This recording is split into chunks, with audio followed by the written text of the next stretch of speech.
नमस्कार, मैं अंकुर तिवारी आपका अपने चैनल पर बहुत स्वागत करता हूं। आइए हम लोग देखते हैं महत्वपूर्ण करंट अफेयर। हमारा पहला प्रश्न है, राष्ट्रीय हरित अधिकरण ने उत्तर प्रदेश के किस जिले में प्रदूषित पानी छोड़े जाने वाली एक याचिका के संबंध में एक पैनल का गठन किया है।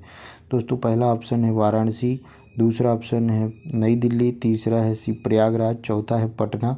तो दोस्तों, इसका सही उत्तर हो जाएगा प्रयागराज। अब दोस्तों, आपके लिए एक प्रश्न है कि राष्ट्रीय हरित अधिकरण का गठन कब किया गया था। आप लोग कमेंट बॉक्स में जल्दी से इसका उत्तर दीजिए।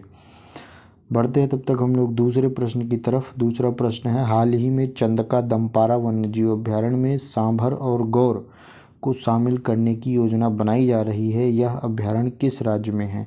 तो दोस्तों, एक ऑप्शन है पश्चिम बंगाल, गुजरात, उड़ीसा, मध्य प्रदेश। तो दोस्तों, इसका सही उत्तर होगा ऑप्शन सी, उड़ीसा। हम लोग बढ़ते हैं तीसरे प्रश्न की तरफ। तीसरा प्रश्न है, किस टाइगर रिजर्व में भारत का पहला डार्क स्काई पार्क बनाया जा रहा है। तो दोस्तों, ऑप्शन है Dudhwa tiger reserve, Pench tiger reserve, Kanha tiger reserve, Pilibhit tiger reserve. तो दोस्तों, इसका सही उत्तर होगा पेंच टाइगर रिजर्व। दोस्तों, पेंच और कान्हा दोनों एमपी में है, और बात करें इन दोनों की तो ये दोनों यूपी में है, आप लोग जानते ही होंगे। तो दोस्तों, एक बात और आपको बता दें कि ये जो पेंच टाइगर रिजर्व में जो है भारत का पहला डार्क स्काई पार्क बनाया जा रहा है। तो ये एशिया में किस नंबर पे है। एशिया में पाँचवां है। एशिया में पाँचवां है। हम लोग बढ़ते हैं चौथे प्रश्न की तरफ। Centre for research energy and clean air द्वारा जारी एक रिपोर्ट के अनुसार भारत का सबसे प्रदूषित शहर कौन सा है। ऑप्शन ए है Barni Ghat, option B Begusarai, option C greater Noida, option D Delhi. तो दोस्तों, इसका सही उत्तर होगा ऑप्शन ए, बरनी घाट, मेघालय। और इसमें दूसरे स्थान पर बेगूसराय है, तीसरे स्थान पर ग्रेटर नोएडा है, दिल्ली का दोस्तों इसमें 8वां स्थान है। हम लोग बढ़ते हैं अगले 5वें प्रश्न की तरफ। हेनले पासपोर्ट इंडेक्स 2024 के द्वारा सबसे शक्तिशाली देश कौन सा है। दोस्तों, पहला ऑप्शन सिंगापुर, भारत, इजराइल, संयुक्त राज्य अमेरिका। तो दोस्तों, इसका सही उत्तर होगा ऑप्शन ए, सिंगापुर। लेकिन दोस्तों, सिंगापुर ही पहले स्थान पर नहीं है, टोटल 6 देश पहले स्थान पर हैं।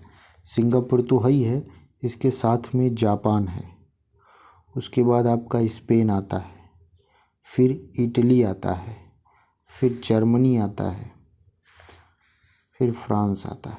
दोस्तों, इतने देशों को पहले स्थान का दर्जा दिया गया है। दोस्तों, भारत का स्थान इसमें 80वां है। 80वां स्थान है भारत का। दोस्तों, हम लोग बढ़ते हैं 6वें प्रश्न की तरफ। ब्रांड फाइनेंस द्वारा जारी सबसे मूल्यवान आईटी ब्रांड कौन सा है। दोस्तों, पहला ऑप्शन है एक्सेंचर, दूसरा है टीसीएस, तीसरा है रिलायंस, चौथा है एप्पल। दोस्तों, इसमें सही उत्तर होगा ऑप्शन ए, एक्सेंचर।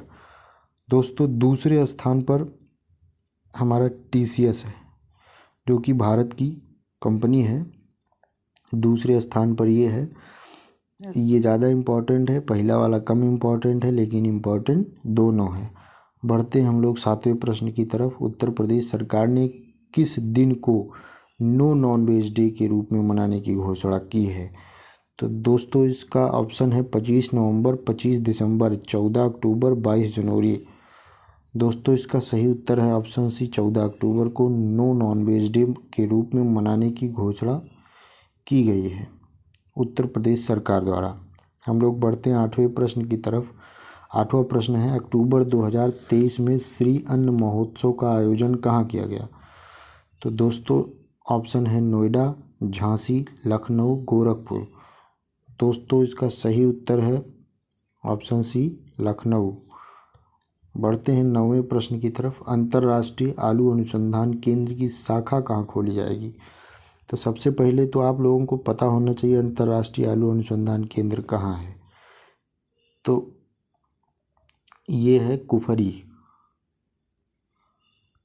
कुफरी दोस्तों हिमाचल प्रदेश में है।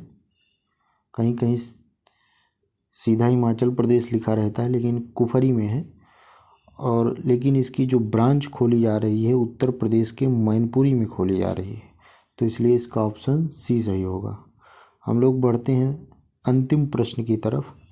AK-203 असॉल्ट राइफल का उत्पादन कहाँ से प्रारंभ किया गया है?